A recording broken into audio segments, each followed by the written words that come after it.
Hey everyone, I'm Lou Perez, your host of the Builder Upper Show, a podcast where we talk about everything in construction and trades. Now let's get into it.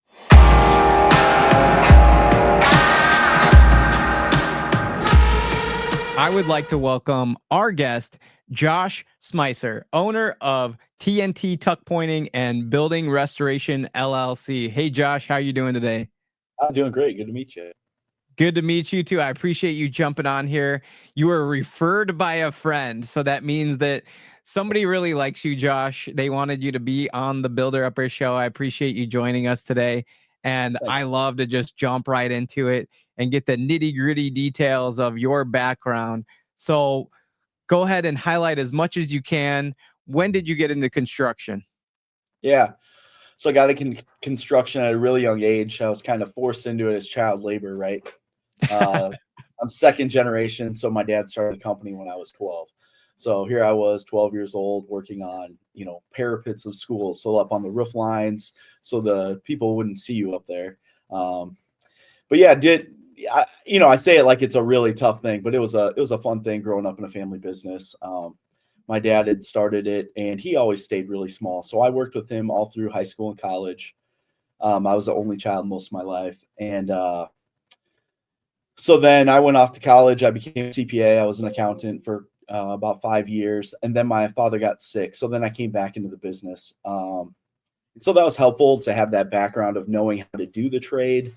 But then my business background was really helpful in growing a company. But I had to start out with basically nobody. So my father passed away 2 months after I came back, and then our Oh, main sorry to employee hear. had passed. Yeah, so no problem. Then our main employee had passed away 6 months after that. So then I Wow. was down to the one guy I had trained the previous year.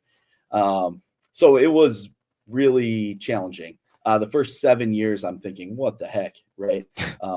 Basically, it was almost like a startup, right? We had been in business for now we've been in business over 30 years. So at that point, it was like 16 years or so. But really, I was at ground day one again. So it was interesting. So fast forward, took maybe 7, 8 years to start, developing some more foremen under me. And then probably about 4 years ago, brought one of the foremen in as a project manager and estimator. And then that's also helped me to continue to grow it. So now we went from about 2 people and about 300,000 in revenue to now we got about 20 employees and about 6 million in revenue Amazing. in the last 15 years. So it's been pretty good. And we're really blessed to have a good culture here of a lot of longtime employees. So I would say the average tenure of our employees is probably around 8 years or so. That's really good. Tell me a little bit about your business. What do you guys do? Yeah, so we do. It's a little odd, right? I always have to explain what tuck pointing is. So company's TNT Tuckpointing Building Restoration. So tuck pointing is actually the grinding out of the mortar joints between the brick, and you can kind of see there's a brick wall behind me. So Yep. that is the maintenance that you do to a masonry building. So we do anything with restoring brick block stone buildings. So we do mostly courthouses, churches, schools, that kind of work. Awesome. Yeah. And tell me a little bit, you grew up with your dad doing this, was there I'd love to hear a story of, how your dad brought you into this. Yeah. I think it was you just had to get up and go, and I don't really remember why. It was I think it started out he needed help on some chimneys on the weekends, right? And I'm 12, I Okay. have no real choice. Yep. Some of the funny things of when I was a kid, I'm a really young kid, so I remember calling my mom complaining about, I didn't get lunch from my dad and I'm sitting there starving. So my mom drops off a peanut butter and jelly sandwich and I eat it really fast so I can run over and keep mixing mortar for my dad. So yeah, I have a lot of memories like that. Those are kind of funny. Or it'd be like, all right, we're going through McDonald's. You got to pick it. You got to eat your food before we get to the job site because we got to go. So I Oh, go his ahead. his like pushiness, I guess, or driven mentality really rubbed off on me. I mean, I grew up very entrepreneurial the same way as he did. So That's great. I love that. I love it. Hey, my dad and your dad, very similar. Just push us no matter what. So that's okay. It makes us better. I haven't met that many CPA construction owners. What was like the long-term goal before? Yeah, so I never really planned on going back in the business. Okay. I did it growing up, and then I liked working in public accounting. So I worked at PricewaterhouseCoopers and Deloitte, a couple of the big firms. So Oh, I had wow. moved back home. I was working, John Deere was my main client here locally.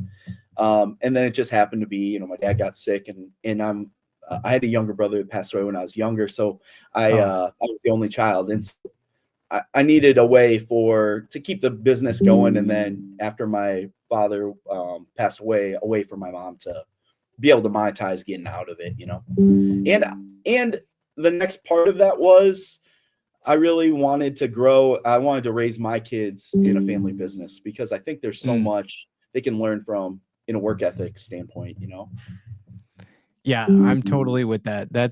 So you mentioned, so you got kids. So go ahead and how many kids do you have? What are their ages? Feel free to say their names if you're okay with that. Yeah, sure. Yeah, so I've got 4 kids. I've got a 14-year-old, that's Madison.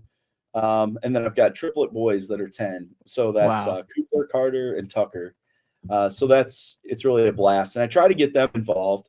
My daughter, when she was 14 this last summer, she became like our marketing associate, is what her title is. I even set her up with an email, got her some business cards. So she helps with some of our social media posts. The boys, they're 10. We take them around. They kind of come look at some jobs with me, and they're really just learning really how to interact with people. And then also just a little bit of the technical side, like I'm just showing them what are some of the issues I'm seeing and how we fix it, and then take them over and see some job sites in action. So they've got a little bit of understanding of what we do, but they haven't had to work really hard yet. So I'm waiting till they're 12. So Not 2 more years. 12. I love that. Yeah. Man, they must be proud of dad. That's for sure. I think what you're doing, you're setting the next generation up for success. It's the best. I was going to ask you, what's your secret to scaling your business? But I already know it's your daughter doing all the social media. So, yeah, right. But cool. you're talking about, I think what's really helped me of growing the business was, I learned some lessons along the way of, don't grow it too fast. When I first came in, it was really, hey, let's get as much work as I can, and let's just, bang it out, right? I'll just hire anybody off the street and I'll train them. And it just didn't work out. And I think the biggest thing was it just took a lot of patience. Those first 7 years were really frustrating. I think I was really pulling from the wrong labor pool, right? Like, it's going to sound bad, but I was getting a lot of the same kind of guys my dad was getting before, right? A lot of the drunks and, guys with drug problems and all this stuff. Like, they're just not reliable. Some of them were great at doing the trade, but you couldn't depend on if they showed up or not. So we kind of made a culture shift and just made sure I wanted people with character and that were great to be part of in your team. So we were looking for fit more than skills at that point. And really, we still are. So fit is so much more important to me than what skills you bring to the table. So getting away from the guys that were awesome performers, but were really kind of cancers to your team. That was it. And then, so those were like the field levels. And then I found certain positions kind of stopped me from growing. When I first got started, I was having to do everything, be the foreman, the estimator, the delivery driver. I mean, I had my CDL and I was delivering lifts. I was the CFO doing the accounting role. I mean, it's just a lot. And then, you develop a few key foremen that helps you grow. Then I brought in a guy to manage our warehouse and delivery operations. That's kind of like a catch-all, kind of does all kinds of different things. And then bringing in one of the foremen in as another project manager, that helped out huge. And then more recently, the latest person that helped us grow a lot is my cousin Jason. He's a third generation Mason. So like my to bring it all back, my father learned from his grandfather up in Minneapolis. Oh, wow. And he ran his own company successfully for quite a few years, probably 13, 14 years. And just last year, he kind of got tired of running his own business and just came and joined us. So that was just another key person that we can build around. So my biggest thing when people ask me what are the keys to growing, it really is like baby steps.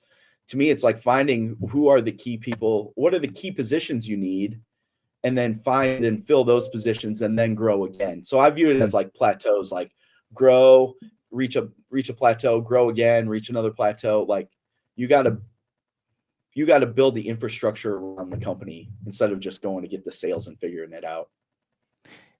You answered, like, you're like 2 steps ahead of me. You totally answered a question I was going to ask you of like, how is that company culture and how do you recruit new people? But it sounds like you're not afraid to go get the A players. You're not afraid to bring in some of the best to make sure that your whole operation is sustainable and successful at all times. Is that kind of like your approach then? Is you don't mind going after those A players to bring them in? Right. Yeah, that's exactly where we're at. And we're also like developing them, right? So like we're willing to be a little bit patient. We've had a few people in the beginning who are like, I don't know if this guy's going to work out. Some field guys maybe want to get rid of them. You think, hey, let's see how this plays out. Some people develop a little bit slower. And that's paid out pretty well, paid off really well for us. We've had a few guys that you just didn't think in the beginning they would, but they really, stepped up. And I think it's having that culture of everybody supporting them on, there isn't that insecurity. Like guys don't have that, oh man, he's after my job. No, we have plenty of work. We are slow to fire. I know that's opposite of what most people tell you. You're supposed to, hire slow and fire fast, but we've already thought through who we wanted to hire. So we're going to give it a little bit of leash before, we were to get rid of somebody. So, I think the culture is it's more like a family, a family culture with a big emphasis on production. I mean, we have fun while we're working. So we're not the like super lighthearted, like screwing around all the time. But guys, get along really well. I was going to say, do you guys hang out after work hours? Do you guys do anything fun outside of work? We try to, so we do like, the company parties and all that kind of stuff. We've done some events. We always say we should do more. There's just never enough time. We've went paintballing. We've done fun. some types of things. But the other thing is the nature of our business is it's seasonal. So we start up typically like mid-February and then we end around Thanksgiving. So the guys always have those couple months off. So I always say, hey, we're pretty hardcore Monday through Friday. So they'll work 10, 11-hour days or so. And then they get every weekend off. And then they have those the winter break. So a lot of times during the winter, those guys will still hang out even though they're not working together. They're getting together and, going out hunting or doing whatever. That's when the fun begins, right? So that's cool.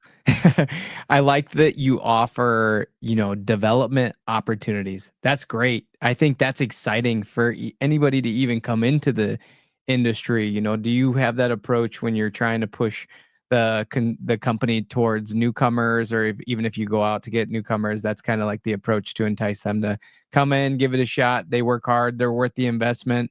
You're going to develop them to a position that they're looking to be in. Yeah. And I think that's part of one of the things that we owe people in the company is we owe you a chance to grow as much as you want to grow. So part of that, people in construction don't necessarily, like a lot of the guys coming in, don't necessarily know what's their end goal at the end of the day, right?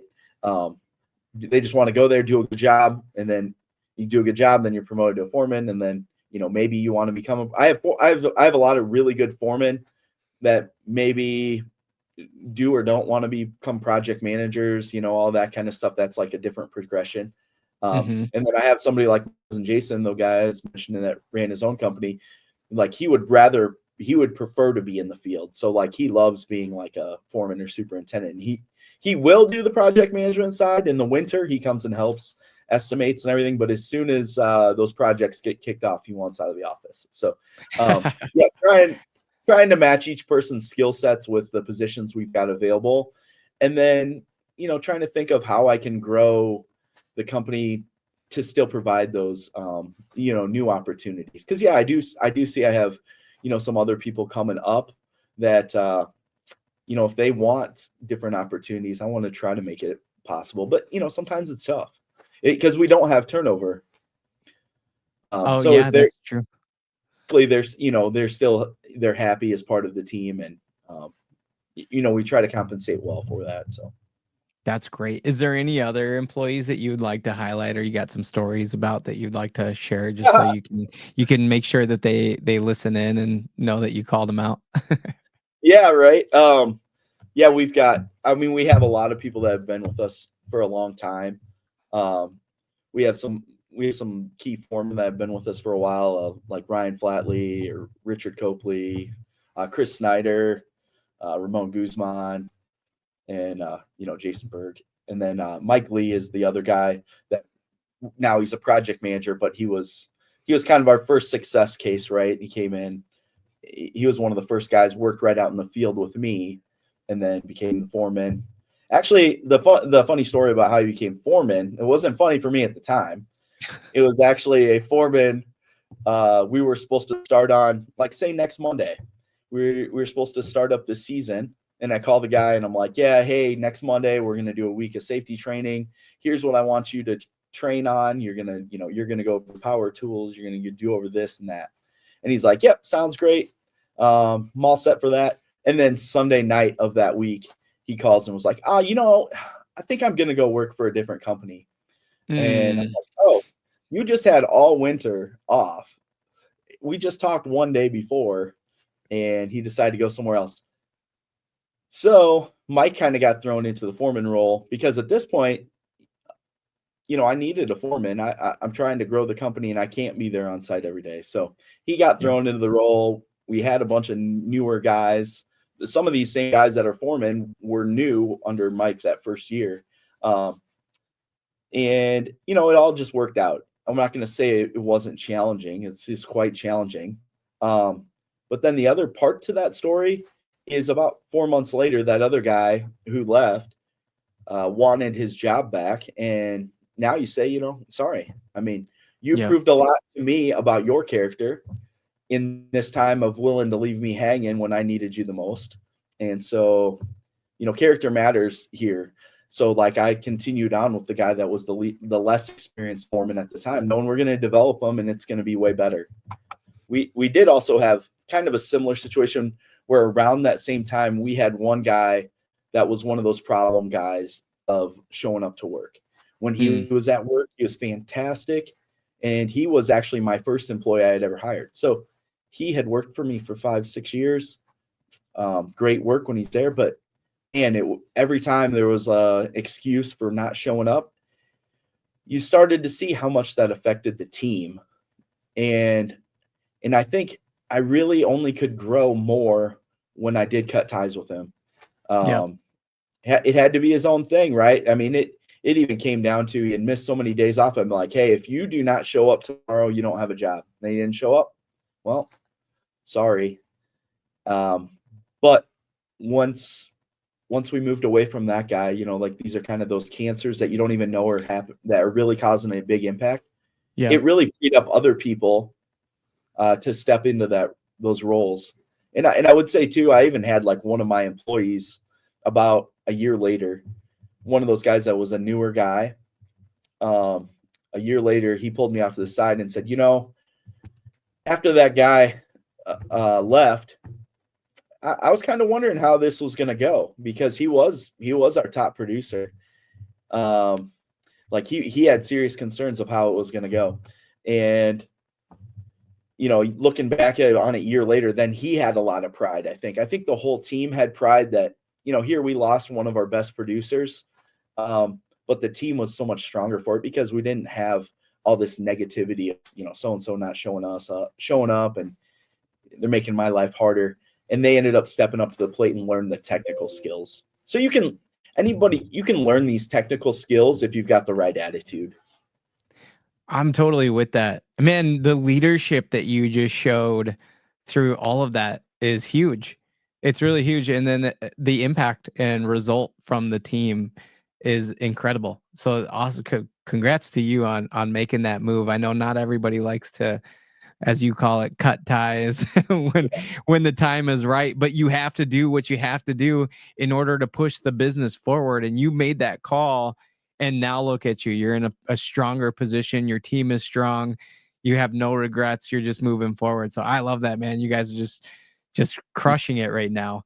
And I want to pivot. You mentioned something along training and tools and stuff that sparked the next question, which was I was going to ask you, are you using any type of technology to help your business be efficient or grow? Or how do you use technology in your business today? Yeah. Technology is a big part of it. I think it comes from like my accounting side. Like I really like thinking about processes and all that stuff. So those are some of the things that I try to do more in my day-to-day life is think about how I can integrate some technologies to improve our business and scale us for the next level. We do use some drone software out there. So myself and the other project manager, as part of every job, when we go look at it, we do fly a drone. And it flies in an automated path. You upload these images and you create like a 3D model. We use that for all of our estimating because it helps us like refine some estimates. We can get measurements right off of it. Helps you understand the layout of the project. So not only do we use something like that during estimating, we also do it the whole time we're on the project. So then we can see project progress.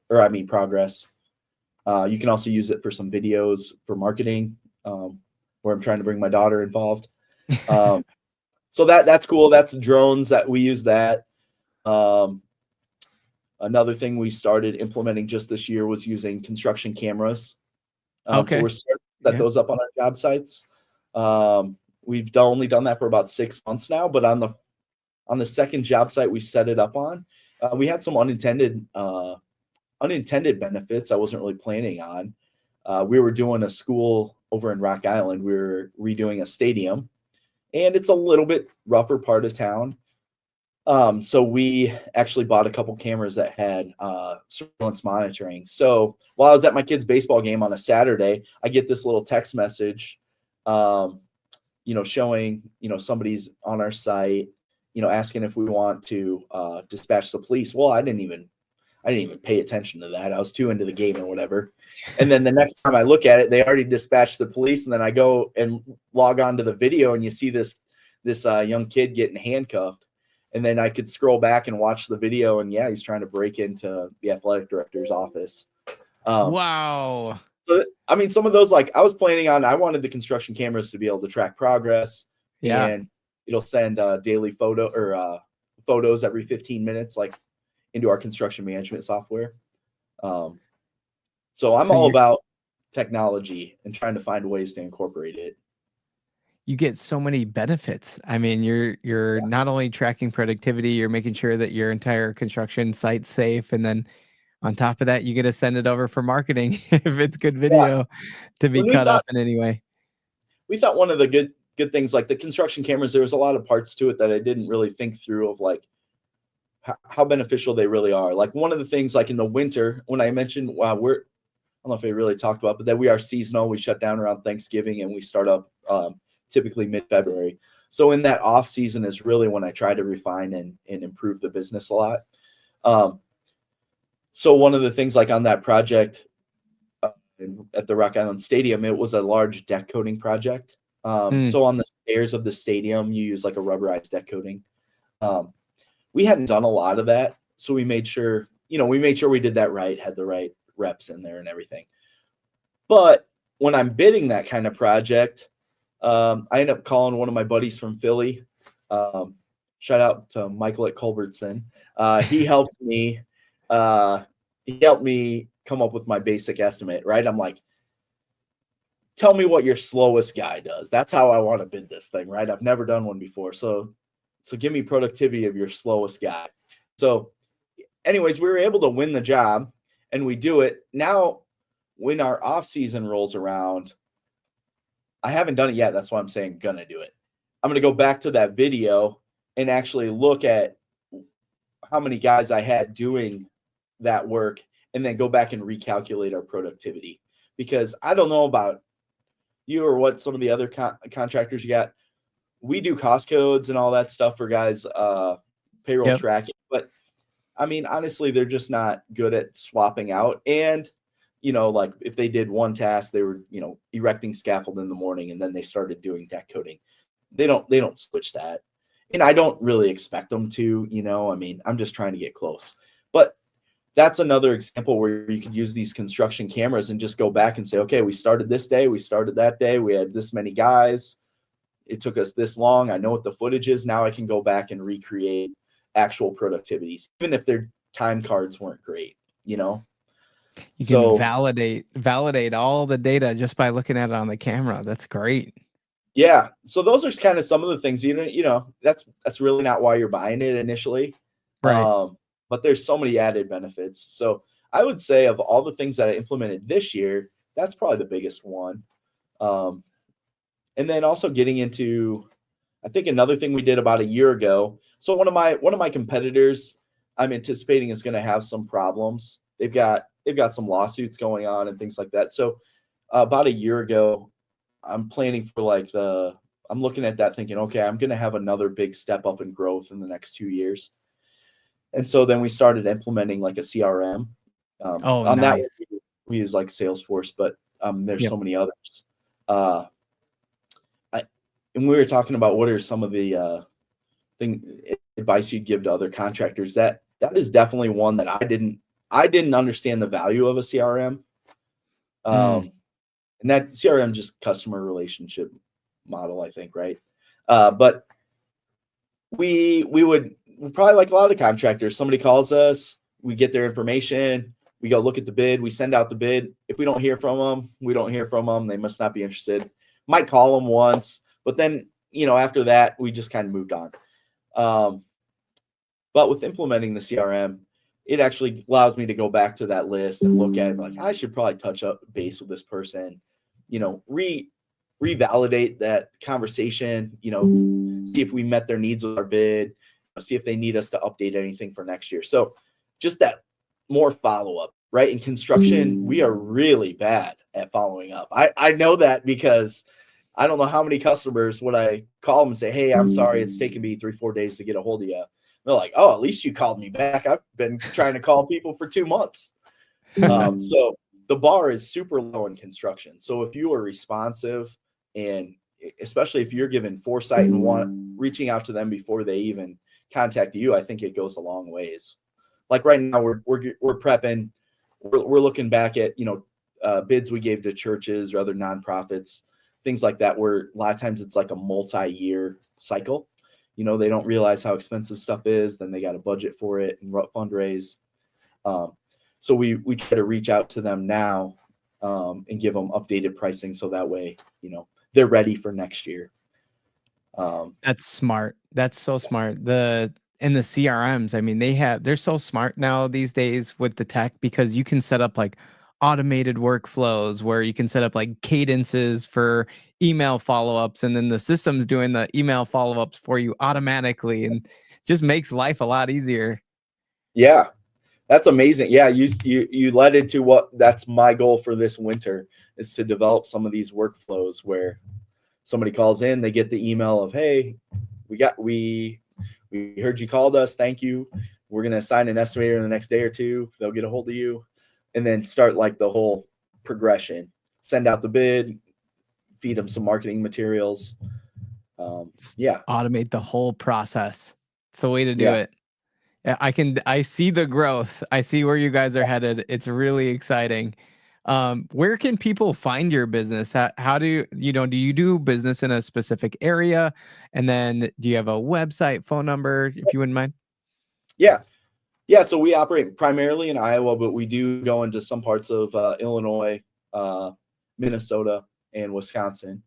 And depending on when this airs, we'll probably have a new website. By Friday of this week, our new website will roll out. And so our service area is actually part of that website.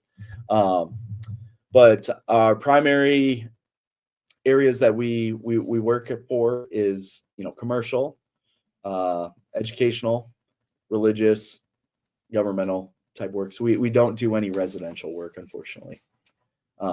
They're just, yeah. And historic is a big part of it. I didn't really say that, but we do a lot of historic restorations. That's really cool. Did you pick out a website domain yet for your new website that's coming? It's still the same thing. It's tnttuckpointing.com. TNTtuckpointing.com. Okay, awesome. Yep. Correct. Yep. And so then if someone wants to call you too. Yep. And if they want to call us, yeah, it's 563-785-0120. And kind of want to give a shout out to the guys we're working with on our website and kind of our marketing plan in general. We're working with some guys, Adam over at Madak. Madak? Yep. Madak. Madak. Are they local? Are they in your area? No. Oh. Actually, no. I actually just connected with Adam over LinkedIn. And nice. Kind of seen some of the work that he did. And we met, on a Zoom call. And it was just a great connection. I felt like this is somebody that understands where I'm going. Because I really wanted a partner. I don't have a marketing background, right? I'm an accountant and a construction worker. So I'm just like very detail oriented. I don't think creatively like that. So I really needed somebody with that energy. That's smart. I was going to ask you, just like a last question before we wrapped up. And I know that you mentioned a little bit of advice already. I was like noting it down. I wanted to ask you, do you have any advice for new construction owners that you'd like to share with the listeners? Something that you shared earlier that was, I feel like a really big piece was invest in tech, invest in your CRM, automate processes. If you want to elaborate on any other advice, feel free, or even tell us anything else that you would like to share. It's totally up to you. Yeah, I think one of them that, I'd probably talk about, one of the parts that maybe aren't that fun is you're going to have some bad years, right? So in that, this is like, it's always tough to talk about. But, I'd say in years 7, 8, somewhere around there, we were growing pretty well. And man, we just had two jobs go bad. And when you're small and you have a couple jobs go bad, there was a year where we lost over $100,000. I'm like, man, those are the times where being behind a desk working as an accountant looked really good, right? I really questioned what I was doing, but it made me double down on it, right? And you realize, okay, what are the things we did wrong? What were the issues here? And in that year, we had an inexperienced crew and we were doing some prevailing wage jobs. So we had guys with like 6 months experience getting like full journeyman wages. And honestly, they were milking it. So yeah, that was a tough lesson to learn that year. And we had another year kind of like that, but you know what? I've never recreated any of those, bad learning experiences, right? We've always, improved on those. So I guess you don't want to fail, but you really had to fail to get better. Yeah. And luckily those happened earlier on, when the stakes are a little bit lower.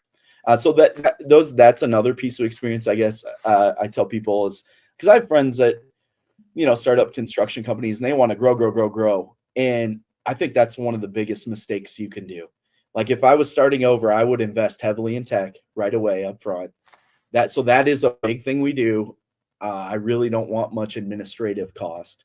So invest in tech, have a great plan, and find great people, right? The people are still your cornerstone. You need your tech there. But you need people that you can trust, people that you want to grow with. One of the things we talked about with that company culture, one of the things that's happening right now is we had an opportunity to buy like 4 more buildings in our town. Our little co-op, I live in a really small town. So the agricultural co-op sold their buildings. So they had like 4 buildings, 28,000 square feet, 4 acres, just 2 blocks from our shop. We had the opportunity to buy that, and we did because it's just great to get, more space and better organized. But the pride my employees had in that, right? The guys that have been here for so long have been able to see when we started out with just like our main shop, right? Then like 6 years ago, we built a 5,000 square feet building. Then 3 years ago, we built another 12,000. And then now we bought these buildings. So the employees just have been able to grow with us, and everybody has that same pride in what we've been able to do together. It's not me driving it, it's them just as much as me, you know. I love it. I love it. Josh, I have to ask you before we even wrap up. You look like a sports guy. You know, who's your teams? Who's your teams? Yeah. Yeah, so I grew up I'm in Iowa, so we don't have professional sports teams. Nope. But I was from Minnesota when I was younger, so I'm a Minnesota guy. Vikings, Twins, Timberwolves. Okay. Yep. Oh, my brother-in-law will be proud. He's from Minnesota as well. He's a huge Vikings fan. He rubs it in my face all the time. I won't say who I'm a fan of, but yeah, that's good to know. Awesome. Yep. You can't see it in my camera, but I actually have up there. I got like helmets and all that stuff in my office. Oh, love it. I had a feeling. I had to ask you, just feel it out. That's awesome, man. Well, it was really great getting to know you.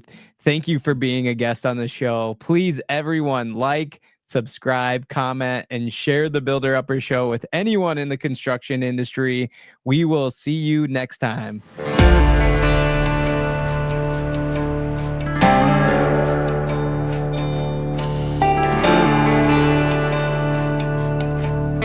If you're a construction contractor and would like to appear as a guest on our podcast, write us an email. It's lou@lumberfi.com.